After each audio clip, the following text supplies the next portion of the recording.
He was sold to me as a boy who had a white leather sofa. He was sold to me as a boy who liked Radio 2. He was sold to me as a boy who simply hadn't met the right girl. Naturally, I should have felt I'd won the lottery, as white leather sofas and Radio 2 listeners are right up there at the top of my criteria I'd list as musts for Mr. Rowe. However, as I stood waiting outside the pub for Tony, I already knew that things are never that simple. I recalled a psychic once stating to me that I meet my soulmate by him tapping me on my shoulder, so I deliberately kept my back to the main route out of town. Mind you, according to another psychic, I should, by rights, be firmly shacked up with a man called Michael with auburn hair and a dubious taste in jumpers, so I didn't feel I could bank on anything just yet. I felt a tap on my shoulder.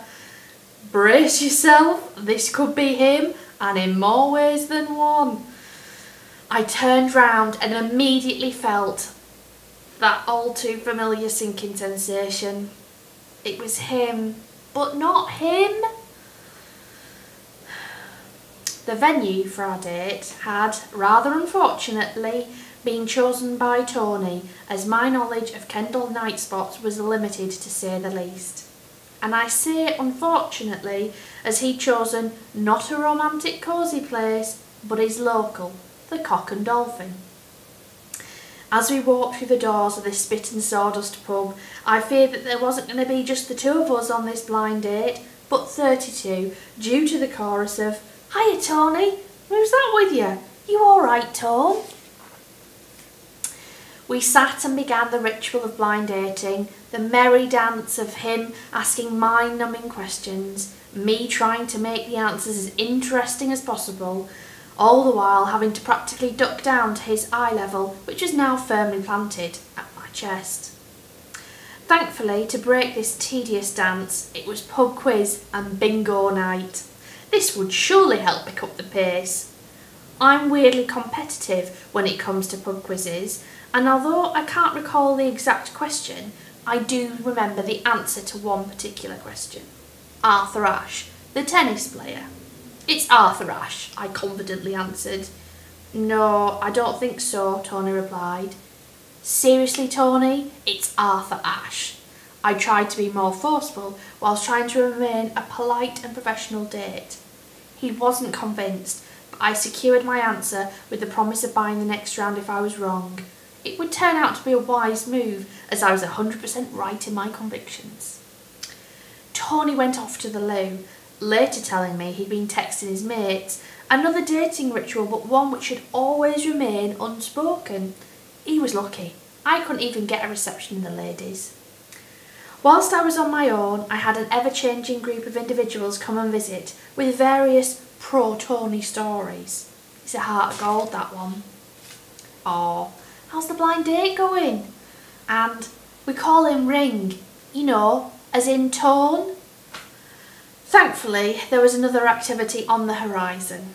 We'd agreed prior to meeting that he would teach me how to play pool. The pool table became free, so Tony quickly got everything set up. I stood up, ready to be taught, but was swiftly informed that he would be having a game with his mates first.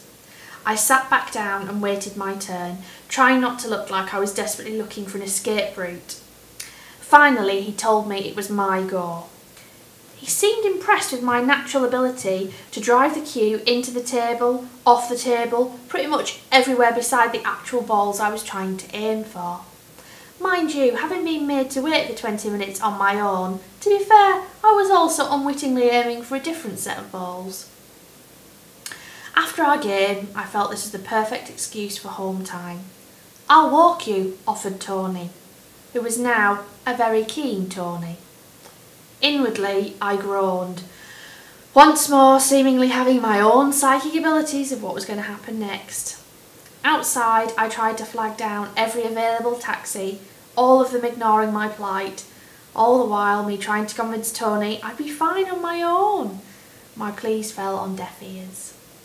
On our route, Tony, who was a builder, decided to give me his own personal tour of Kendal, pointing out his own works of art. You see that extension? I built that. See that roof? I fixed that. See those windows? I installed them. Perhaps if I was a girl who got turned on by windows, bricks and concrete, I would have leapt into his arms at that very moment. But I'm not, and as we approached my parents' house, my sense of his increasing keenness and my own feeling of impending doom was stifling. Now, I must tell you, we often make fun of the automatic light sensors my mum and dad fitted outside, largely due to the fact they almost blind man and beast. And a plan was forming in my head to try and steer clear of any moments of passion Tony might be considering.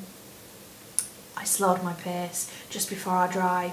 Tony slowed down too, and as I began the "good night, thanks for a great night" dating ritual, I quickly gave him a peck on the cheek and dashed onto the drive, causing confusion and almost blinding him as the lights flashed on. Never before has the phrase "a rabbit caught in headlights" been more apt. Inside, I breathed a sigh of relief, which was short-lived when I received a text 10 minutes later. "I really liked you, and I'd like to be more than just friends." "No!" I cried to thin air. Never has such a short word taken so long to say. I put together a polite response, explaining I was moving to Manchester and wasn't really looking for that just yet. Yet again, I received a speedy response saying he'd be happy with just friends, for now. After that, I received texts from him every now and again. I would always reply, but never instigate, as I got the distinct feeling any droplet of hope would be turned into a shower of possibility for him. "Anything going on with you?" he'd asked. "Not much. What about you?" I'd reply. "Found a bat in the roof this morning," was the answer I received. I haven't, thankfully, heard from him in a long time, but whenever I pass his flat, I think of him sat on his white leather sofa, listening to Radio 2. And although I can never get a refund on Tony, I've been left with this story, which is payment enough for me.